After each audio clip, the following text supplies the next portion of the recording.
સન્નિષ્ઠ સેવાની કરીએ સાધના, જન સેવાની આરાધના. સન્નિષ્ઠ સેવાની કરીએ સાધના, જન સેવાની આરાધના. સહજ સરળ રીતિને આપણી જનહિતની નીતિ,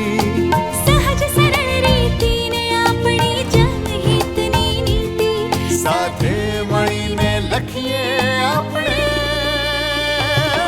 જય ગાથા ગુજરાતની, યશ ગાથા ગુજરાતની, જય ગાથા ગુજરાતની, યશ ગાથા ગુજરાતની.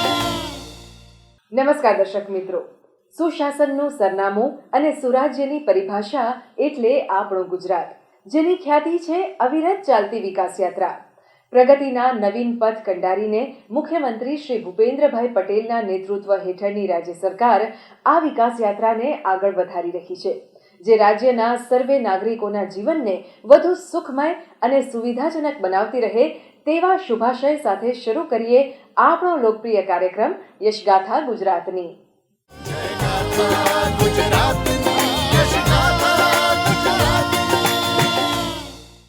દર્શક મિત્રો, આજના આપણા યશગાથા ગુજરાતની આ કાર્યક્રમમાં નિહાળીશું એકતા પર્વની ઉજવણી, અખંડ ભારતના શિલ્પી સરદાર પટેલની જન્મજયંતિની ઉજવણી અને આગામી સમયમાં સંકલ્પો સાકાર કરવાના દ્રઢ નિશ્ચયની ઉજવણી.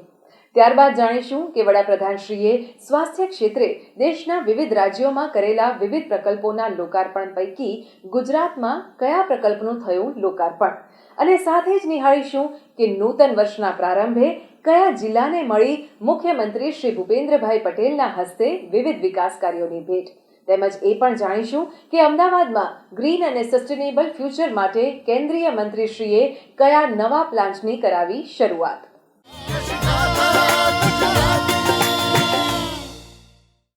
અખંડ ભારતના શિલ્પી લોહ પુરુષ સરદાર વલ્લભભાઈ પટેલની જન્મજયંતિ નિમિત્તે ઉજવાતા રાષ્ટ્રીય એકતા દિવસની ઉજવણી વડાપ્રધાન શ્રી નરેન્દ્રભાઈ મોદીની ઉપસ્થિતિમાં સ્ટેચ્યુ ઓફ યુનિટી એકતાનગર ખાતે કરવામાં આવી હતી, જેની પૂર્વ સંધ્યાએ વડાપ્રધાનશ્રીએ ₹284 કરોડના વિવિધ વિકાસ કાર્યોના લોકાર્પણ અને શિલાન્યાસ કર્યા હતા. રાષ્ટ્રીય એકતા દિવસ આજે દેશભરમાં દેશની એકતાના સંચારનો ઉત્સવ બની ગયો છે. 15મી ઓગસ્ટે યોજાતા સ્વતંત્રતા પર્વના કાર્યક્રમ અને 26મી જાન્યુઆરીએ યોજાતા ગણતંત્ર દિવસના કાર્યક્રમની સાથે હવે 31મી ઓક્ટોબરે આયોજિત થતો રાષ્ટ્રીય એકતા દિવસ કાર્યક્રમ અખંડ ભારતના નિર્માણમાં આપણા મહાપુરુષોએ આપેલા યોગદાનને બિરદાવવાના અવસર તરીકે પ્રસ્થાપિત થઈ રહ્યો છે. ત્યારે વડાપ્રધાન શ્રી નરેન્દ્રભાઈ મોદીની ઉપસ્થિતિમાં આ વર્ષના રાષ્ટ્રીય એકતા દિવસની ઉજવણી પણ એકતાનગર ખાતે ઉત્સાહપૂર્વક કરવામાં આવી હતી. સરદાર પટેલ જયંતિ નિમિત્તે વડાપ્રધાન શ્રી નરેન્દ્રભાઈ મોદીએ સરદાર સાહેબની ભવ્ય પ્રતિમાની પદપૂજા કરીને સમગ્ર દેશવાસીઓ તરફથી તેમને શ્રદ્ધાંજલિ અર્પણ કરી હતી. આ સાથે પ્રજાજનોને રાષ્ટ્રીય એકતા દિવસના શપથ પણ લેવડાવ્યા હતા. તેમજ સ્ટેચ્યુ ઓફ યુનિટીના સાનિધ્યમાં અને મા નર્મદાના કિનારે આયોજિત આ રાષ્ટ્રીય એકતા દિવસના કાર્યક્રમની એકતા પરેડ પણ વડાપ્રધાનશ્રીએ નિહાળી હતી. भारतीय पुलिस बलों के 54 ध्वज एक साथ गौरवशाली मुद्रा में आगे बढ़ते हुए एक विहंगम दृश्य. भारत की बेटियों की सदैव उन्नति के लिए कटिबद्ध माननीय प्रधानमंत्री जी के सम्मुख राष्ट्रीय एकता परेड में पहली बार ध्वजवाहक दस्ते की कमान संभाली है भारत की एक बेटी ने.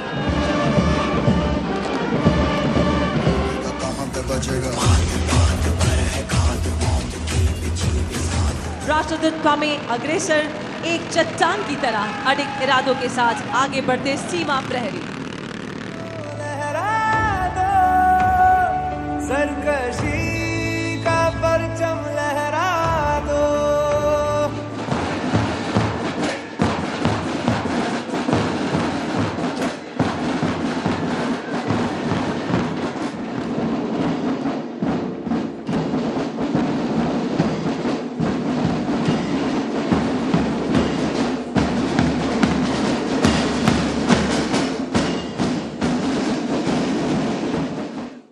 આ અવસરે વડાપ્રધાન શ્રી નરેન્દ્રભાઈ મોદીએ જણાવ્યું હતું કે આજે એવું કોઈ લક્ષ્ય નથી કે જે ભારત હાંસલ કરી ના શકે, એવો કોઈ સંકલ્પ નથી કે જે ભારતીયો સિદ્ધ ના કરી શકે. છેલ્લા 9 વર્ષમાં ભારત દેશે જોયું છે કે જો પ્રત્યેક વ્યક્તિ પ્રયત્નો કરે તો કશું જ અશક્ય નથી. ત્યારે સરદાર સાહેબની પ્રેરણાથી આપણે તમામ ઇચ્છિત લક્ષ્યો પાર પાડીશું. एक सच्चे भारतीय होने के नाते हम सभी का कर्तव्य है कि हम देश की एकता के हर प्रयास को सेलिब्रेट करें, उत्सव उमंग से भर दे. ऊर्जा, आत्मविश्वास, हर पल नए संकल्प, नई उम्मीद, नए उमंग, यही तो सेलिब्रेशन है. देश की एकता और मजबूत होगी, देश और आगे बढ़ेगा, देश एकता से संकल्पों को सिद्ध करेगा. સબકા સાથ સબકા વિકાસના મંત્રને ધ્યેય બનાવીને કેન્દ્ર સરકાર કાર્ય કરી રહી છે તેમ જણાવતા વડાપ્રધાનશ્રીએ કહ્યું હતું કે છેલ્લા 1 દાયકામાં સુશાસનને મોડેલ બનાવીને એકતાને વધુ મજબૂત કરવામાં આવી છે અને ભેદભાવની સમસ્યા દૂર કરવામાં આવી છે. દેશમાં પાત્રતા ધરાવતા તમામ લોકોને કોઈ પણ ભેદભાવ રાખ્યા વિના એક સમાન લાભો આપવામાં આવ્યા છે. આ પ્રો પીપલ એપ્રોચને પરિણામે સમાજના લાખો લોકોને લાભો મળ્યા છે. आज देश के पास दृष्टि है, दिशा है और दृढ़ता भी है. ऐसा भारत जो सशक्त भी है, ऐसा भारत जो समावेशी भी है, ऐसा भारत जो संवेदनशील भी है, ऐसा भारत जो सतर्क भी है, जो विनम्र भी है और विकसित होने की राह पर भी है. સરદાર પટેલની આ 150મી જન્મ જયંતિની ઉજવણીની રૂપરેખા આપતા વડાપ્રધાન શ્રી નરેન્દ્રભાઈ મોદીએ જણાવ્યું હતું કે દેશની એકતા અને અખંડિતતાના શિલ્પી સરદાર સાહેબની આ 150મી જન્મ જયંતિની ઉજવણી શાનદાર રીતે કરવામાં આવશે. આગામી 2 વર્ષ સુધી સરદાર સાહેબની સાર્ધ શતાબ્દીની ઉજવણી કરાશે અને તેના થકી સંકલ્પો સિદ્ધ કરી સરદાર સાહેબને સાચી કાર્યાંજલિ અર્પિત કરવામાં આવશે. 2 वर्ष का ये उत्सव एक भारत श्रेष्ठ भारत के हमारे संकल्प को मजबूत करेगा. ये अवसर हमें सीख देगा कि असंभव से दिखने वाले काम को भी संभव बनाया जा सकता है. આ કાર્યક્રમમાં રાજ્યના મુખ્ય સચિવ શ્રી રાજકુમાર, ડીજીપી શ્રી વિકાસ સહાય સહિત વિવિધ સાંસદશ્રીઓ, ધારાસભ્યશ્રીઓ સહિત કેન્દ્ર અને રાજ્યના ઉચ્ચ અધિકારીશ્રીઓ ઉપસ્થિત રહ્યા હતા. આ રાષ્ટ્રીય એકતા દિવસની પૂર્વ સંધ્યાએ એકતાનગર ખાતે વડાપ્રધાન શ્રી નરેન્દ્રભાઈ મોદીના હસ્તે કુલ ₹284 કરોડથી વધુના પ્રકલ્પોનું ખાતમુહૂર્ત અને લોકાર્પણ કરવામાં આવ્યું હતું.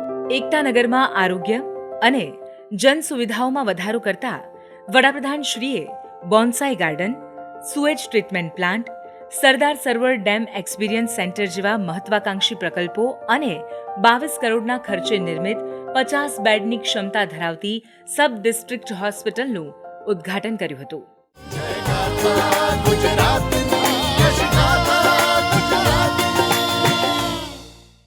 શ્રી ધન્વંતરી જયંતિ અને 9મા આયુર્વેદ દિવસની ઉજવણી નિમિત્તે વડાપ્રધાન શ્રી નરેન્દ્રભાઈ મોદીએ નવી દિલ્હી ખાતેથી વિવિધ રાજ્યોને આરોગ્યલક્ષી ભેટ અર્પણ કરી હતી, જે અંતર્ગત ગુજરાતને મળી મેડિકલ ડિવાઇસીસના નવા મેન્યુફેક્ચરિંગ પ્લાન્ટની ભેટ. નિવારણાત્મક સ્વાસ્થ્ય સુવિધા, બીમારીઓની વહેલાસર ઓળખ, નિઃશુલ્ક અને ઓછા ખર્ચે સારવાર અને દવાઓ, નાના શહેરોમાં ડોક્ટરોની ઉપલબ્ધતા તથા સ્વાસ્થ્ય સેવાઓમાં ટેકનોલોજીના વિસ્તરણ આ 5 આધારસ્તંભ ઉપર વડાપ્રધાન શ્રી નરેન્દ્રભાઈ મોદીના નેતૃત્વવાળી કેન્દ્ર સરકાર નાગરિકોને સ્વસ્થ અને નિરોગી જીવન આપવા માટે તત્પર છે. દેશના સ્વાસ્થ્ય ક્ષેત્રને વધુ સુદૃઢ અને સશક્ત બનાવતા વડાપ્રધાનશ્રીએ all India institute of Ayurveda AIIA નવી દિલ્હી ખાતેથી દેશના વિવિધ રાજ્યોમાં ₹12,850 કરોડથી વધુના આરોગ્યલક્ષી પ્રકલ્પોના ઉદ્ઘાટન અને શિલાન્યાસ કર્યા હતા.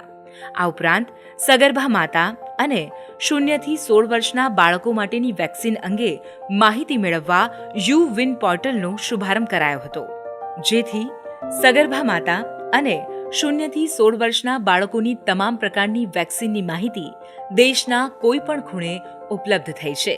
सरकार ने तय किया कि गरीब के अस्पताल में भर्ती होने का खर्च 5 लाख रुपए तक के इलाज का खर्च सरकार उठाएगी. आज मुझे संतोष है कि देश में लगभग 4 करोड़ गरीबों ने आयुष्मान योजना का लाभ उठाया है.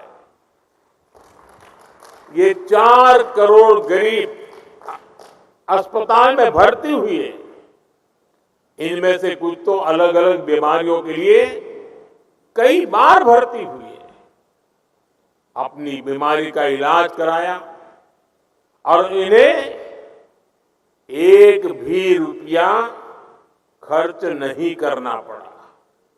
શ્રી ધન્વંતરી જયંતિ અને 9મા આયુર્વેદ દિનની ઉજવણી નિમિત્તે વિવિધ રાજ્યોના આ તમામ પ્રકલ્પો પૈકી વડાપ્રધાનશ્રીએ વલસાડ જિલ્લામાં મેરિલ કંપનીના મેડિકલ ઉપકરણોના નવા મેન્યુફેક્ચરિંગ પ્લાન્ટનું વિડીયો કોન્ફરન્સના માધ્યમથી ઉદ્ઘાટન કર્યું હતું. આ અવસરે મુખ્યમંત્રી શ્રી ભૂપેન્દ્રભાઈ પટેલે મેરિલ સંકલ્પ અને ક્લાઇમેટ ચેન્જથી આરોગ્ય ઉપર થતી અસરો અંગે તૈયાર કરાયેલા પુસ્તકોના વિમોચન કર્યા હતા. તેમજ આરોગ્ય સંભાળ માટે વરદાનરૂપ આયુષ્માન કાર્ડ સિનિયર સિટીઝન્સ માટે વધુ ઉપયોગી બને તે માટે વડાપ્રધાન શ્રી નરેન્દ્રભાઈ મોદીના નેતૃત્વમાં 70 વર્ષ કે તેથી વધુની વયના લોકો માટે મર્યાદા દૂર કરવામાં આવી છે, જેથી હવે સિનિયર સિટીઝન્સ માત્ર આધાર કાર્ડ અને રાશન કાર્ડ રજૂ કરવાથી આયુષ્માન કાર્ડનો લાભ મેળવી શકશે. આ નવી પહેલ અંતર્ગત મુખ્યમંત્રી શ્રી ભૂપેન્દ્રભાઈ પટેલે વલસાડ જિલ્લાના PMJAYના લાભાર્થીઓને આયુષ્માન કાર્ડના વિતરણ કર્યા હતા. તેમજ ઈ-વેક્સિન સર્ટિફિકેટનું પણ વિતરણ કરવામાં આવ્યું હતું. ત્યારબાદ વલસાડ જિલ્લાના વાપી તાલુકાના ચલા સ્થિત આ મેડિકલ ડિવાઇસના નવા મેન્યુફેક્ચરિંગ પ્લાન્ટ મેરિલ પાર્ક 1ની મુખ્યમંત્રી શ્રી ભૂપેન્દ્રભાઈ પટેલે મુલાકાત લીધી હતી. આ પ્લાન્ટમાં મુખ્યત્વે surgical robotics, heart, valve, stent અને કેન્સર રિસર્ચની કામગીરી થવાની છે. મુખ્યમંત્રીશ્રીએ મેરિલ સ્ટુડિયોમાં મેડિકલ ડિવાઇસમાં બનતા દરેક પ્રકારના ઉપકરણો જેવા કે ટ્રોમા ઇમ્પ્લાન્ટ્સ, ઓર્થોપેડિકલ ઇમ્પ્લાન્ટ્સ અને ભારતના સૌપ્રથમ ની રિપ્લેસમેન્ટ માટે રોબોટ મીશોની પણ માહિતી મેળવી હતી. આ સાથે મુખ્યમંત્રીશ્રીએ મેરિલ કંપનીના manufacturing plant, cancer research centre અને સર્જિકલ રોબોટિક્સ ક્ષેત્રે થઈ રહેલી કામગીરીની માહિતી મેળવીને હાર્ટ વાલ્વ અને સ્ટેન્ટના મેન્યુફેક્ચરિંગ પ્લાન્ટનું નિરીક્ષણ પણ કર્યું હતું. મેરિલ એકેડેમીમાં મુખ્યમંત્રી શ્રી ભૂપેન્દ્રભાઈ પટેલે મેરાઈ ડેટા સેન્ટરનું પણ ઉદ્ઘાટન કર્યું હતું. આ ડેટા સેન્ટર થકી આરોગ્ય ક્ષેત્રમાં વૈશ્વિક પરિવર્તન લાવવા માટે આર્ટિફિશિયલ ઇન્ટેલિજન્સ AIનો ઉપયોગ કરી માનવ જીવનની ગુણવત્તામાં વધારો કરવાનું લક્ષ્ય છે. આ હેલ્થ ડેટાના ઉપયોગથી નવી નવી દવાઓનું સંશોધન કરી દર્દીઓના ઉપચાર અને નિદાનની ચોકસાઈમાં સુધારો કરી શકાશે.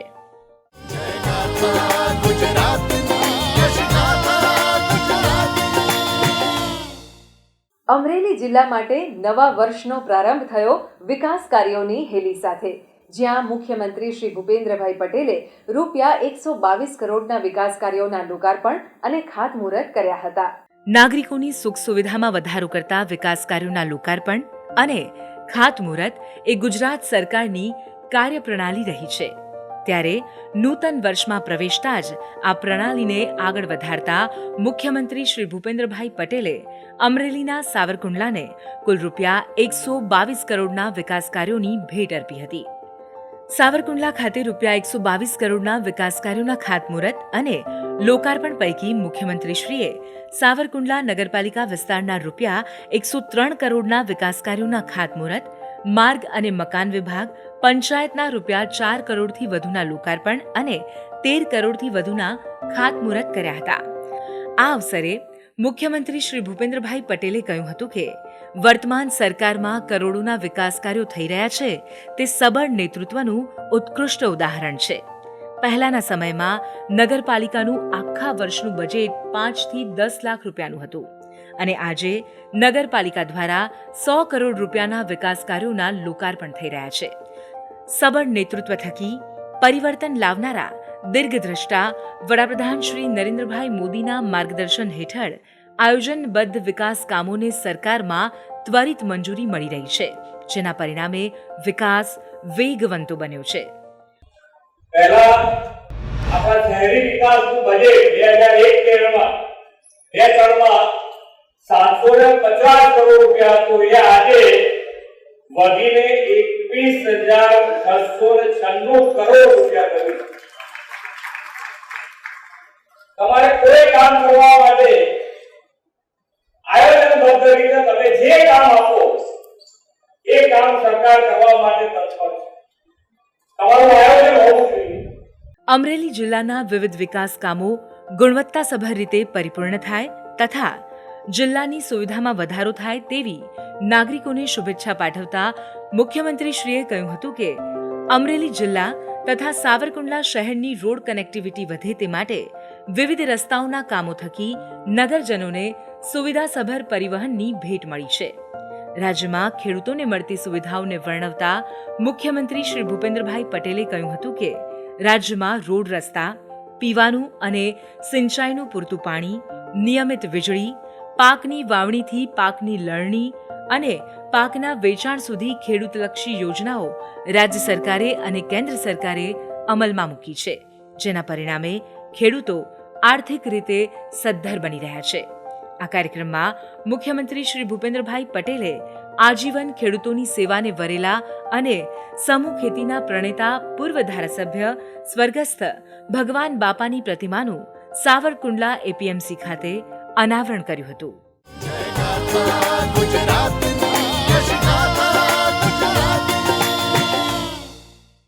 અમદાવાદ શહેરમાં ગ્રીન ક્લીન ગુજરાતના મંત્રને વધુ વેગ આપતા અમદાવાદ મ્યુનિસિપલ કોર્પોરેશન દ્વારા એક નવીન પ્લાન્ટનું નિર્માણ કરવામાં આવ્યું છે, જેનો કેન્દ્રીય ગૃહ અને સહકારિતા મંત્રી શ્રી અમિતભાઈ શાહે તાજેતરમાં પ્રારંભ કરાવ્યો હતો. અમદાવાદ મ્યુનિસિપલ કોર્પોરેશન દ્વારા શહેરમાંથી રોજે રોજ નીકળતા હજારો મેટ્રિક ટન કચરાને પીરાણા ખાતે ડમ્પ કરવામાં આવે છે. આ કચરાના નિકાલ માટે એક કદમ આગળ વધીને કોર્પોરેશન દ્વારા પબ્લિક પ્રાઇવેટ પાર્ટનરશિપ પીપીપી ધોરણે વેસ્ટ ટુ એનર્જી પ્લાન્ટ શરૂ કરવામાં આવ્યો છે, જેનો કેન્દ્રીય ગૃહ અને સહકારિતા મંત્રી શ્રી અમિતભાઈ શાહે મુખ્યમંત્રી શ્રી ભૂપેન્દ્રભાઈ પટેલની ઉપસ્થિતિમાં લોકાર્પણ કરીને પ્રારંભ કરાવ્યો હતો. અમદાવાદમાં પીપળજ ખાતે Jindal urban waste management limited સાથે મળીને શરૂ કરવામાં આવેલો આ વેસ્ટ ટુ એનર્જી પ્લાન્ટ દૈનિક ધોરણે 1000 મેટ્રિક ટન કચરાનો નિકાલ કરીને 15 મેગાવોટ જેટલી વીજળી ઉત્પન્ન કરશે. આશરે રૂપિયા 375 કરોડના ખર્ચે બનાવવામાં આવેલો આ પ્લાન્ટ શહેરને સ્વચ્છ બનાવવાની સાથે વીજળી પણ ઉત્પન્ન કરી પર્યાવરણને બચાવવાની દિશામાં યોગદાન આપશે.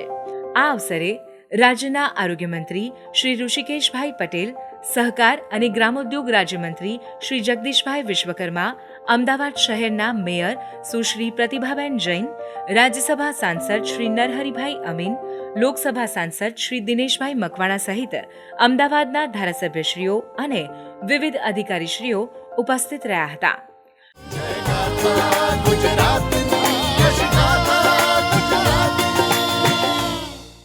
દર્શક મિત્રો, આપણા ગુજરાતમાં ગત સપ્તાહ દરમિયાન થયેલા વિકાસ કાર્યોને સંકલિત રૂપે નિહાળીએ સમાચાર સારાંશમાં. ગૃહમંત્રી શ્રી અમિતભાઈ શાહે તેમની ગુજરાત મુલાકાત દરમિયાન સાળંગપુરમાં ગુજરાતનું પહેલું સૌથી વધુ રૂમવાળા યાત્રિક ભવનનું લોકાર્પણ પણ કર્યું હતું.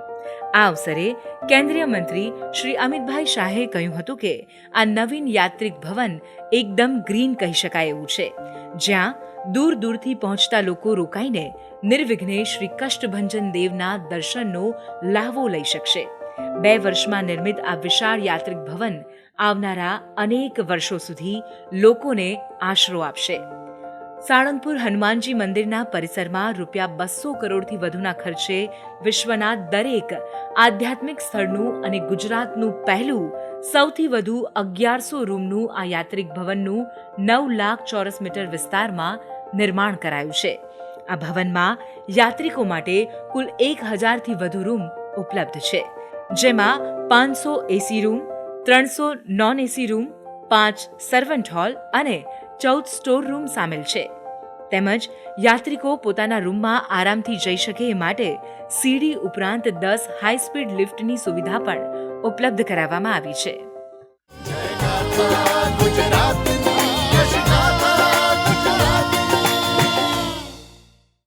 દીપોત્સવ પર્વ, દિવાળીની વિશેષ ઉજવણી મુખ્યમંત્રી શ્રી ભૂપેન્દ્રભાઈ પટેલે ગાંધીનગરમાં પ્રધાનમંત્રી આવાસ યોજનાના લાભાર્થી પરિવારો સાથે મળીને કરી હતી. નમો નારાયણ રેસિડેન્સીમાં વસતા લાભાર્થીઓને સ્વચ્છતા રાખવા માટે આગ્રહ કરતા મુખ્યમંત્રીશ્રીએ કહ્યું હતું કે આ ઉમંગ ઉજવણીમાં તમારા પોતિકા આવાસની આ વસાહતમાં સૌ સાથે મળીને જેમ દિવાળીનો તહેવાર ઉજવે છે, તેમ સમગ્ર વસાહતની સ્વચ્છતા સફાઈની પણ સૌએ કાળજી લઈને અન્ય માટે ઉદાહરણરૂપ બનાવવાનું છે. આ દરમિયાન મુખ્યમંત્રી શ્રી ભૂપેન્દ્રભાઈ પટેલે આવાસ યોજનાના લાભાર્થી પરિવારોને દિવાળી અને નૂતન વર્ષની શુભકામનાઓ પાઠવી હતી અને આતશબાજી પણ નિહાળી હતી.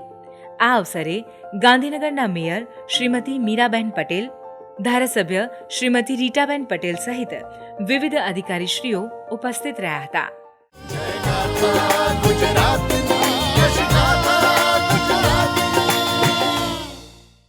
તાજેતરમાં ભાવનગર જિલ્લાના શ્રી સર્વેશ્વર ગૌધામ કોબડી ખાતે આયોજિત ગૌ ગોષ્ઠી સમારોહમાં મુખ્યમંત્રી શ્રી ભૂપેન્દ્રભાઈ પટેલ સહભાગી થયા હતા. મુખ્યમંત્રી શ્રી ભૂપેન્દ્રભાઈ પટેલે જણાવ્યું હતું કે આપણા વડાપ્રધાન શ્રી નરેન્દ્રભાઈ મોદીએ પશુઓના આરોગ્યની ચિંતા કરી પશુ આરોગ્ય મેળાની શરૂઆત કરાવી હતી. આ સરકાર દરેક જીવ માત્રને રક્ષણ આપવા સંકલ્પબદ્ધ છે. ત્યારે આજે પશુ દવાખાનામાં પશુઓ માટેની દરેક સારવાર, નિદાન અને રસી સહિતની કામગીરી કરવામાં આવી રહી છે. આ અવસરે મુખ્યમંત્રીશ્રીએ કામધેનુ ગૌમાતાની પૂજા અર્ચના કરીને વયોવૃદ્ધ બળદો, અપંગ ગૌમાતા, અંધ ગૌમાતા, બીમાર ગૌમાતા, મા વિનાના વાછરડા તથા ઓપરેશન થિયેટર અને એમ્બ્યુલન્સના સ્ટોલની મુલાકાત લીધી હતી. આ સમારોહમાં કેન્દ્રીય મંત્રી શ્રીમતી નીમુબેન બાંભણિયા સહિત વિવિધ ધારાસભ્યશ્રીઓ અને અધિકારીશ્રીઓ ઉપસ્થિત રહ્યા હતા.